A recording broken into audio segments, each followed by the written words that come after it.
বাংলাদেশকে আমরা কেমন রাষ্ট্র বানাতে চেয়েছিলাম সেই আকাঙ্ক্ষার কথা সেই ঘোষণাপত্রে বলা ছিল।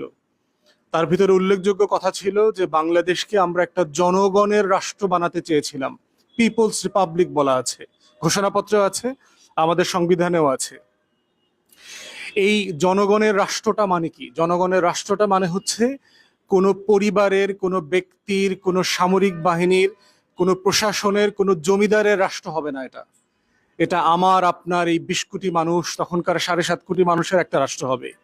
যেই রাষ্ট্রটা কোনো জায়গিরদার তালুকদারের হুকুমে চলবে না, যে রাষ্ট্রটা আইন মোতাবেক চলবে, সংবিধান মোতাবেক চলবে। এই রাষ্ট্রের আকাঙ্ক্ষার কথা সেখানে বলা ছিল যে রাষ্ট্রটা কিসের ভিত্তিতে চলবে। এই রাষ্ট্রটা চলবে হচ্ছে 3টা মূলনীতির কথা বলা ছিল: সাম্য, মানবিক মর্যাদা এবং সামাজিক সুবিচার। কিন্তু আমরা দেখলাম যে বাংলাদেশের শাসক গোষ্ঠী পরম্পরায় গত 54 বছরে সেই যে আকাঙ্ক্ষার কথা ছিল স্বাধীনতার ঘোষণাপত্রে, সেটা ডেলিভার করতে ব্যর্থ হয়েছেন। এবং এই ব্যর্থতা মানে বাংলাদেশের ইতিহাসে এত খারাপ অবস্থায় যায় নাই যতটা না গত 15-16 বছর অথবা 17 বছরে 111-এর সরকার থেকে শুরু হয়ে বর্তমানে এই যে অনির্বাচিত আওয়ামী দখলদারদের হাতে এসে পৌঁছেছে, এতটা খারাপ হয়েছে।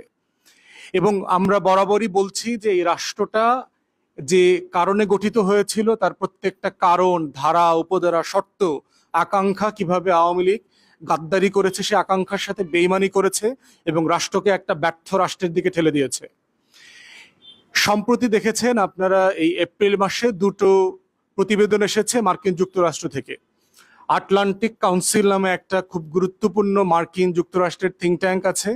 তারা একটা গবেষণাপত্র দিয়েছে সারা দুনিয়ার 164টা রাষ্ট্রের স্বাধীনতা এবং সমৃদ্ধি, যে ওই দেশের মানুষ বিভিন্ন আসপেক্টে, রাজনৈতিকভাবে, পেশাগতভাবে, নাগরিক হিসেবে কতটুকু স্বাধীনতা ভোগ করতে পারছেন, আর দ্বিতীয়ত হচ্ছে এই রাষ্ট্রগুলো কতটুকু সমৃদ্ধি, সহায় সম্পদ, আয়, উপার্জন করতে পারছে, তার উপর একটা প্রতিবেদন দিয়েছে গত 15 তারিখে এপ্রিল মাসের। 44 পৃষ্ঠার এই বাংলাদেশ চ্যাপ্টারটা ছিল আমাদের দেশের বিভিন্ন আসপেক্ট নিয়ে তারা কথা বলেছে, 10-15টা ইস্যু নিয়ে। এই আটলান্টিক কাউন্সিলের আর একটা গত রিপোর্ট প্রকাশিত হয়েছিল 2000 সালে। তো তখন বাংলাদেশ স্বাধীনতা ইন্ডেক্স যেটা ছিল, আমাদের মত প্রকাশের স্বাধীনতায় আমাদের অবস্থা ছিল হচ্ছে 95-র দিকে, 100-র নিচের দিকে ছিল। এটা 25 ধাপ নিচে নেমে গত বছরের পর বছর বলছে যে তারা 22 বছর ধরে আমাদের স্বাধীনতার যে বাস্তবতা, মানুষের নাগরিক অধিকারের জায়গা শুধু খারাপই হয়েছে। 22 বছর থেকে খারাপ হতে হতে বর্তমানে এই ইন্ডেক্সে আমাদের অবস্থা 141তম। 164টা রাষ্ট্রের মধ্যে নিচের দিক থেকে হিসাব করবেন যে আমরা তো কত খারাপ অবস্থায় আছি আর কি। এবং মোদ্দা কথা যেটা বলেছে যে বাংলাদেশের অধিকাংশ সেক্টরের মানুষ মোস্টলি আনফ্রি, তারা স্বাধীন না। সে সাংবাদিক হোক, সে ডিজিটাল সিকিউরিটি অ্যাক্টের ঝামেলার মধ্যে আছে, সে যদি রাজনীতিবিদ হয় তাহলে মিথ্যা মামলার ঝামেলার মধ্যে আছে, সে যদি স্বাধীন পেশায় থাকে তার পেশাগত স্বাধীনতার ঝামেলা আছে। তো প্রত্যেকটা জায়গায় তারা দেখিয়েছে যে আমরা মোস্টলি আনফ্রি। 116তম পজিশন থেকে আমরা প্রোগ্রেসিভলি আমাদের পতন হতে হতে এবছর আমরা 141-এ এসে নেমেছি। সমৃদ্ধির কথা বলা আছে, যে মূল মোদ্দা কথা হচ্ছে মোস্টলি আনপ্রসপারাস বলা হয়েছে, যে বড় দাগে এটা সমৃদ্ধ দেশ না।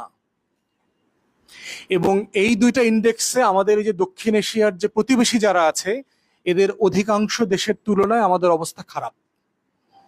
এই হচ্ছে বাংলাদেশ রাষ্ট্রের যে গণতন্ত্র, আমাদের সিঙ্গাপুর হয়ে যাওয়ার গল্প, আমাদের মধ্যম আয়ের গল্প, মধ্যম আয়ের দেশ হওয়ার যে গল্প আমরা স্বপ্ন দেখাচ্ছি মিথ্যা করে 2026 সালে, সেগুলোকে নতুন করে আবার তারা প্রশ্নবিদ্ধ করেছে তথ্য উপাত্ত দিয়ে।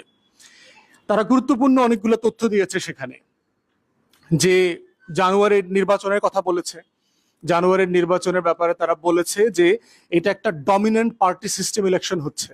এটার মানে হচ্ছে যেটাকে আমরা একদলীয় নির্বাচনের কথা বলি, যে এক পরিবার, এক ব্যক্তি, এক দলের যে অন্ধত্বের নির্বাচন হয়েছে, ডামি ইলেকশন, সেটাকে তারা ভদ্র ভাষায় বলেছে dominant party election.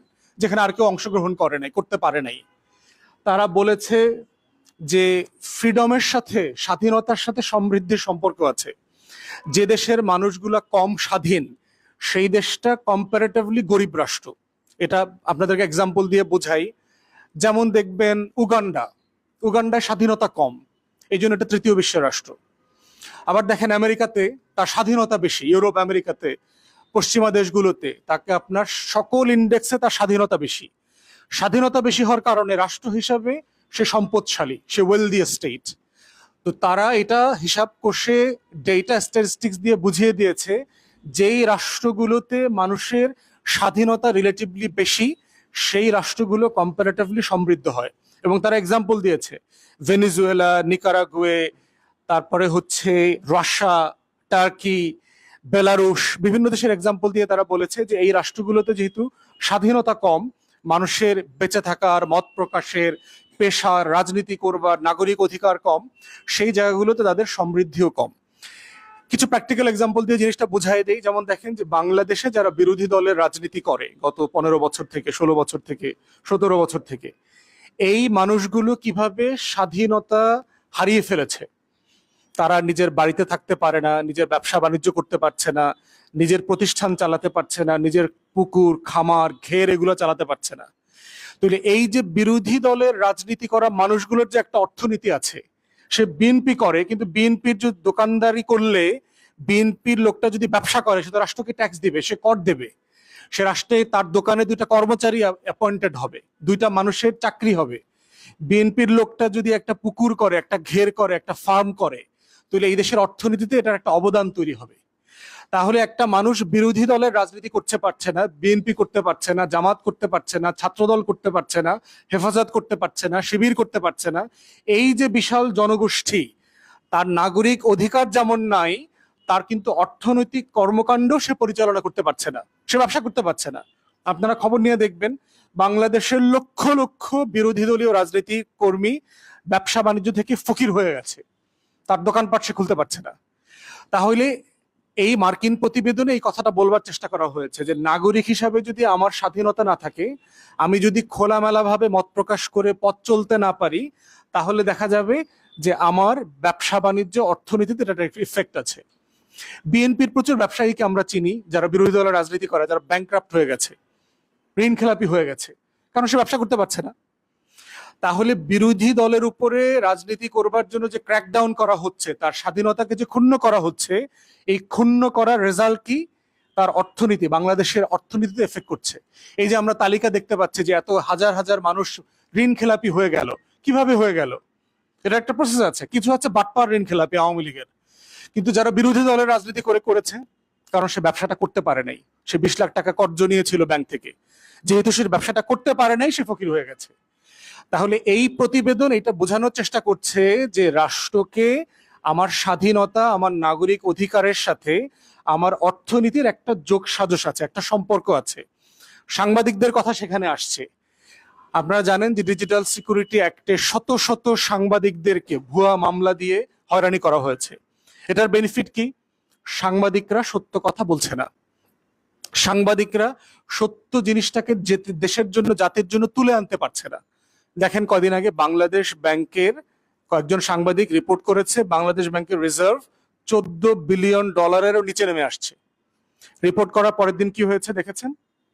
Bangladesh bank প্রজ্ঞাপন জারি করে বলে দিয়েছে কোনো সাংবাদিক ব্যাংকের ভেতর ঢুকতে পারবে না।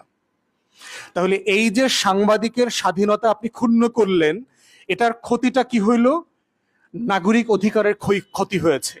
দেশের মানুষ জানতে পারছে না কোথায় আমার অধিকার, কোথায় কি হচ্ছে, অর্থনীতির অবস্থা কি, দেশে কোথায় লুটপাট হচ্ছে। তাহলে এইটাই হচ্ছে এই প্রতিবেদনের মোদ্দা কথা, যে আটলান্টিক কাউন্সিল রিপোর্ট বলছে গত 22 বছর থেকে কন্টিনিউয়াসলি আমাদের দেশে স্বাধীনতা এফেক্টেড হয়েছে। আমরা স্বাধীন রাষ্ট্র না, স্বাধীন সমাজ না, এটা তারা বলেছে। আমাদের অর্থনৈতিক সমৃদ্ধির কথা যে গল্পগুলো বলা হচ্ছে, এগুলো মিথ্যা কথা। ইনফ্যাক্ট সেই মিথ্যা কথা বলে নাই, কিন্তু আমরা বুঝতে পারছি। কদিন আগে দেখেন যে আইএমএফ এর ঋণ নিয়ে আলোচনা হচ্ছে। বাংলাদেশে আইএমএফ এর প্রতিনিধি দল আছে এবং আপনারা জানেন জুন মাসে বাজেট ঘোষণা হবে, জুনের শেষে। আইএমএফ বলেছে যে ঋণের বাকি টাকা, আপনাদের মনে থাকার কথা, $4.7 বিলিয়ন তারা একটা ঋণ নিয়েছে, যেটার 2-3টা কিস্তি সম্ভবত দিয়েছে, বাকি টাকা আটকা পড়ে আছে। তারা বলেছে যে সরকার যে অলৌকিক টাইপের সংখ্যার বাজেট করছে, 6 লক্ষ কোটি টাকা, 7 লক্ষ কোটি টাকা, 8 লক্ষ কোটি টাকা, আইএমএফ বলছে এই অঙ্ক টাকা কমিয়ে ফেলতে। কারণ যার টাকা নাই, মানে আপনি বাজেটটা করবেন কিভাবে? আপনার কর আদায় হচ্ছে না, আপনি বিদেশি ঋণ পাচ্ছেন না, বিদেশি ঋণ পাওয়ার জন্য আপনাকে যে শর্ত পালন করতে হবে সেই শর্ত পূরণ করতে পারছেন না, তাহলে ওয়ার্ল্ড ব্যাংক, আইএমএফ তো আপনাকে ঋণ দেবে না। তো সেই যোগসাজশের জায়গাটা হচ্ছে আমার রাজনৈতিক স্বাধীনতা এবং অর্থনৈতিক সমৃদ্ধি। এই দুইটা জিনিস পরম্পরায় চলে, একই কয়েনের মুদ্রার মতো করে চলে, একটা ছাড়া আর একটা হয় না। এই রিপোর্টটা আসছে 15 তারিখে, এবং দ্বিতীয় রিপোর্টটা আসছে হচ্ছে আপনার 24 তারিখে, 9 দিন পরে, যেটা হচ্ছে মার্কিন যুক্তরাষ্ট্রের যে পররাষ্ট্র মন্ত্রণালয় আছে, স্টেট ডিপার্টমেন্ট, তারা প্রতি বছর তাদের বার্ষিক মানবাধিকার প্রতিবেদন তৈরি করে জাতিসংঘের সকল সদস্য রাষ্ট্রকে নিয়ে। সম্ভবত এবারও তারা করেছে 198টা 199টা দেশকে দিয়ে, এবং বাংলাদেশের মানবাধিকারের ব্যাপারে তাদের একটা কমন লাইন আছে। গত বছর থেকে মানবাধিকার লঙ্ঘনের পরিস্থিতির কোনো উন্নতি হয় নাই। এইটা হচ্ছে তার 79 পৃষ্ঠার যে মানবাধিকার লঙ্ঘনের যে প্রতিবেদন, এটার মোদ্দা কথা, যে বাংলাদেশে মানবাধিকার পরিস্থিতির কোনো উন্নতি হয় নাই, এবং তারা অনেকগুলো উদাহরণ দিয়েছে কোথায় কোথায় কিভাবে কিভাবে সেটা হয় নাই।